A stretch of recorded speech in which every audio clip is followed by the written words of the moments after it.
India के कई पुराने गांवों में ऐसे कुएं मिलते हैं जिनके बारे में लोग आज भी बात करने से डरते हैं। कहते हैं पानी सिर्फ प्यास नहीं बुझाता, कभी कभी वो कुछ और भी जगा देता है। और कुछ कुएं सिर्फ गहरे नहीं होते, वो यादें संभालते हैं और इंतजार भी। ये कहानी है अंकित की। अंकित एक इंजीनियरिंग स्टूडेंट था जो अपनी छुट्टियों में अपने गांव वापस आया था। शहर की फास्ट लाइफ में रहने के बाद गांव की शांति उसे थोड़ी अजीब लगती थी, जैसे वक्त यहां धीरे नहीं रुक सा गया हो। उसका बचपन इसी गांव में गुजरा था, लेकिन अब उसे लगता था कि लोग यहां अभी भी पुरानी सोच और अंधविश्वास में जी रहे हैं। गांव के कोने में एक पुराना कुआं था। बचपन से ही उसे उस जगह से दूर रहने को कहा गया था। मां हमेशा कहती थी, उस तरफ कभी मत जाना, और अगर जाओ तो उस पानी को हाथ भी मत लगाना। तब अंकित हंसता था। उसे लगता था बस एक और गांव की कहानी है। एक दिन दोपहर में जब धूप तेज थी और गांव के ज्यादा लोग अपने घरों में थे, अंकित अकेला घूमते घूमते उस कुएं के पास पहुंच गया। हवा वहां थोड़ी ठंडी थी और अजीब तरह से चुप। कुआं आधा टूट चुका था। उसकी दीवारों पर पुरानी दरारें थीं, जैसे वक्त ने उसे धीरे धीरे खा लिया हो। उसके आसपास घास उग चुकी थी, लेकिन एक अजीब बात थी। कुआं के बिल्कुल पास की मिट्टी हमेशा गीली लग रही थी, जैसे कोई अभी अभी पानी गिरा कर गया हो। अंकित धीरे से आगे बढ़ा और अंदर झांक कर देखा। नीचे पानी था, बिल्कुल काला सा, इतना शांत, इतना बेजान कि उसमें आसमान का रिफ्लेक्शन भी नहीं दिख रहा था। जैसे पानी नहीं, कोई गहरा खड्डा हो जो सब कुछ अपने अंदर खींच लेता है। उसने क्यूरियोसिटी में एक पत्थर उठाया और कुआं में फेंका। पत्थर नीचे गया, लेकिन आवाज तुरंत नहीं आई।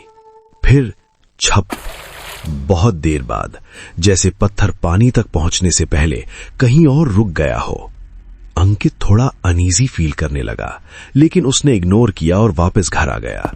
उस रात सब नॉर्मल था, लेकिन सुबह कुछ नॉर्मल नहीं था।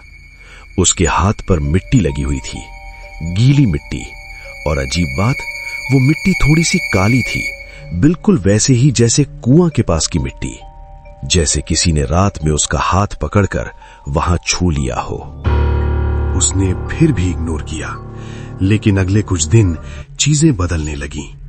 हर रात लगभग 2-2:30 बजे उसकी नींद खुल जाती और फिर टिप टिप टिप पानी टपकने की आवाज। पहले उसने सोचा लीकेज होगा, लेकिन जब भी चेक करता सब सूखा होता। एक रात उसने डिसाइड किया, आज वो जागेगा।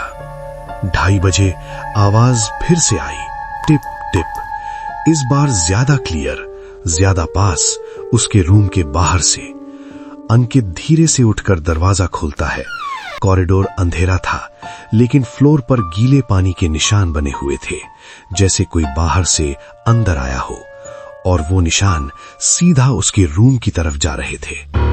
उसका गला सूख गया, लेकिन फिर उसने नोटिस किया, वो निशान अंदर नहीं आ रहे थे, वो बाहर जा रहे थे, जैसे कोई उसके रूम में था और अब बाहर निकल चुका था। उस रात के बाद अंकित के सपने बदलने लगे। हर रात वही कुआं, वही अंधेरा पानी, और इस बार वो अकेला नहीं होता था। पानी के अंदर से कोई उसे देख रहा होता। पहले बस एक शैडो, फिर धीरे धीरे एक चेहरा, एक औरत का चेहरा। उसकी आंखें खुली हुई, बिना झपके। उसके बाल पानी में तैर रहे थे, जैसे जिंदा हो। एक रात उस औरत ने अपना हाथ ऊपर बढ़ाया, जैसे अंकित को नीचे बुला रही हो। अंकित झटके से उठ गया। उसका हार्ट फास्ट बीट कर रहा था, और इस बार सिर्फ पैर नहीं, उसके बेड के नीचे का फ्लोर भी गीला था, जैसे पानी अंदर तक आ चुका हो। अगली सुबह अंकित सीधा गांव के एक बुजुर्ग के पास गया। बुजुर्ग ने सब कुछ चुपचाप सुना, फिर धीरे से बोला, वो कुआं सिर्फ पानी का नहीं है। उसमें एक औरत ने सालों पहले अपनी जान दे दी थी, लेकिन लोग कहते हैं उसे मजबूर किया गया था। तब से वो किसी को भी नहीं छोड़ती जो उसका पानी छूता है। अंकित के दिमाग में एक फ्लैश आया। उस दिन जब उसने पत्थर फेंका था, उसका हाथ हल्का सा पानी से छू गया था। उस रात अंकित ने डिसाइड किया वो गांव छोड़ देगा। लेकिन जैसे ही वो पैकिंग कर रहा था, आवाज फिर आई, टिप टिप। इस बार तप तप तप, जैसे पानी गिर रहा हो। उसने धीरे से पीछे मुड़कर देखा। फ्लोर पर पानी फैल रहा था और उस पानी के बीच कुछ हिल रहा था, जैसे कोई चीज धीरे धीरे ऊपर आ रही हो। अंकित बिना पीछे देखे घर से भाग गया। वो उस रात गांव छोड़कर चला गया और कभी वापस नहीं आया। लेकिन कहानी यहीं खत्म नहीं होती। आज भी गांव के लोग कहते हैं उस घर में रात को पानी की आवाज आती है और कभी कभी गीले पैरों के निशान सुबह तक बने रहते हैं। और अगर कोई हिम्मत करके उस पुराने कुएं के पास जाए तो उसे लगता है कि पानी बिल्कुल शांत नहीं है। वो धीरे धीरे हिल रहा होता है, जैसे कोई अंदर से ऊपर देख रहा हो।